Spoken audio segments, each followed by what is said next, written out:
Have you ever wondered how Star Wars characters would be ranked if we ranked them only by the weapon they use? Well, there's actually a good chance you probably have at least once, but I'm still going to answer it. For this video, I only wanted the best of the best, so I'm only going to be ranking the top 10 characters. This list was actually super tough to make since there are so many great weapons, but I am confident that mine is all rightish. So let's just start with some honorable mentions of Mace Windu and his purple lightsaber, Han Solo and his stupid blaster pistol, Palpatine and his shiny hilted lightsaber, and the last one, Luke Skywalker and his green lightsaber. These are all good, but the next ones are better, like number 10, the Gamorrian guard, and if you don't remember the weapon this guy uses, it's an axe. So you're probably asking, how is a basic lumberjack axe a better weapon than someone like Mace Windu's lightsaber? Well, it's simple. I think it's awesome that in a galaxy full of fancy things, these beefy boys have opted to use a sturdy old axe. That is really it, but trust me, the weapons get a lot better towards the top of the list. Okay, fine, the Gamorrian guard should not be top 10. I don't know why it is here, but I'm just gonna move on to number 9, Ezra Bridger with his goofy looking lightsaber blasto combo wombo thingy. The only thing I really don't like about this combo weapon is the Rebels style skinny lightsaber.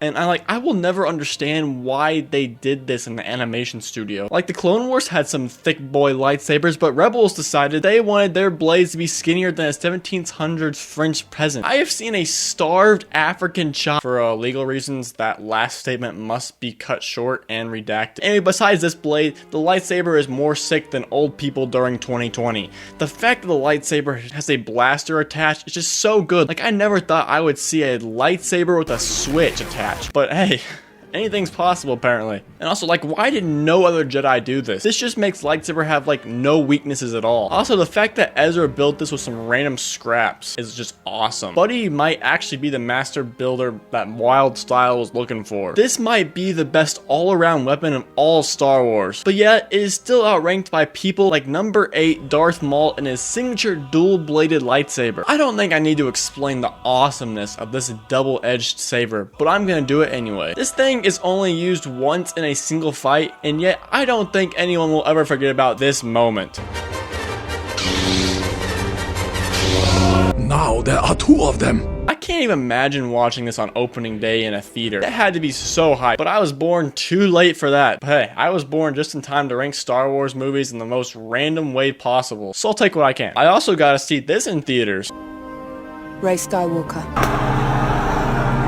Man, I'm lucky. Anyway, this lightsaber is just so elite. It is fair to say that we may see more dual-bladed lightsabers in the future, but none of them will ever be like this OG. So number 7 is Cal Kestis. And wait, doesn't he have a dual-bladed lightsaber? Well, I guess Maul's lightsaber just got beat. But why? Well, it's simple. This is the best all-around lightsaber in Star Wars. Wait, didn't I say that Ezra had the best though? This list is going well, but what I mean by the best all-around is the customization of this weapon is just so lit. The color of the blade can be whatever, the hilt color, whatever you feel. You want a single blade? You got it. Dual blade? Right on. 2 single blades. That works. This lightsaber is like Kawhi Leonard. It's not the best at one single thing, but it is great at a bunch of things. Like, Maul's double-bladed lightsaber is better than Cal's double-bladed lightsaber, but Maul's lightsaber can't do this. Also, this lightsaber has beaten the toughest boss in any video game's history, Rick the Door Technician. Unfortunately for Cal, he is only at 7 because I refuse to put a ginger higher than that. Screw those guys, right?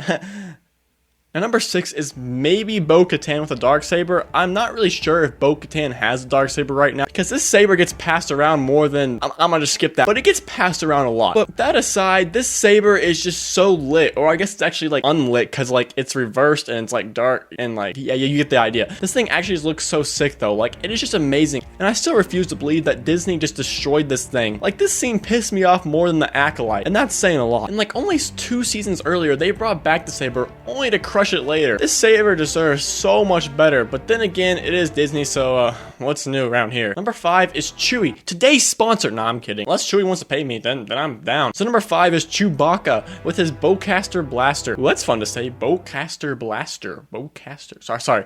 This is the first blaster to show up on this list, but this one definitely deserves to be on here. The Wookiees really got their weapons figured out. It's just too bad they all got enslaved and or killed by these sexy looking clone troopers. And did anyone else buy an unhealthy amount of these camo troopers and Lego? Like, I would spend my life savings on those packs. facts. Lego needs to bring back these bad boys. And speaking of Lego, Chewie's blaster is so elite, it has a custom Lego piece just for him. And as you will see later on this list, all elite weapons have their own custom Lego piece. But back to the non-Lego weapon, this thing packs a punch. Even Han Solo approves of the bowcaster, and Han hates everything. Wow.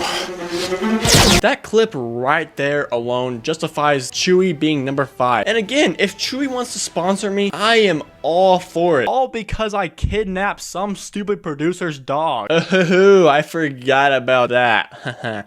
Never mind. At 4 is 4, and 4 is my favorite AARP member, Count Dooku with his banana lightsaber. Now I'm sure that some people will kindly tell me in the comments how this should be higher and how I should go jump off a cliff, but I have good reason for him being this low. I didn't feel like putting him any higher. And also, the usability of this thing is like suboptimal. I feel like it would be tough to fight with strongly with this thing because like it curved. And if I were fighting, I'd prefer like have a solid grip on it rather than this macaroni noodle looking grip. And it clearly doesn't work because Anakin chopped his head off. But at the end of the day, his saber does have a custom Lego piece, so sometimes we have to swallow our pride and opinions and accept facts for facts. Like I would ever do that. Number 3 is the Battlefront II Heavy Trooper with its super turret thingy. This thing doesn't show up much in the actual movies and shows, but that doesn't matter at all for me. Nothing has ever felt as good as charging this thing up and mowing down enemies just like Anakin mowed down those younglings. The only thing that might be greater feeling than this is getting my first Fortnite dub in 2018, and it's low-key crazy that we are closer to 2030 than 2018. And it's even crazier that this game came out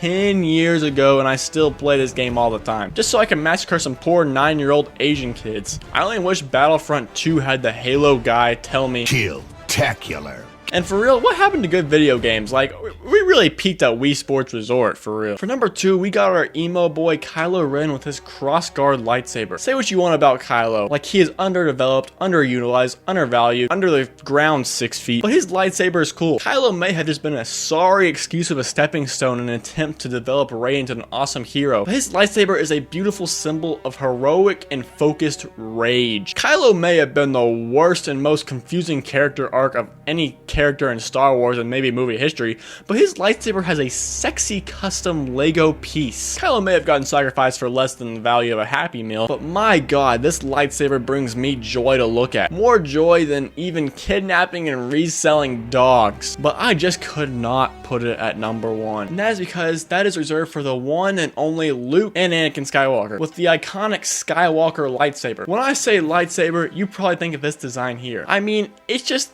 the design. It's just perfect. And all the great Skywalkers have used it, from Anakin to Luke, and Rey also touched it once, but I'm just going to ignore that because this lightsaber makes me so happy. And thinking about Rey touching this beautiful artifact makes me want to assault a Dave & Buster's on a Thursday. But at the end of the day, this is an easy number 1 because like it's the lightsaber. It's just the Star Wars weapon. Please subscribe.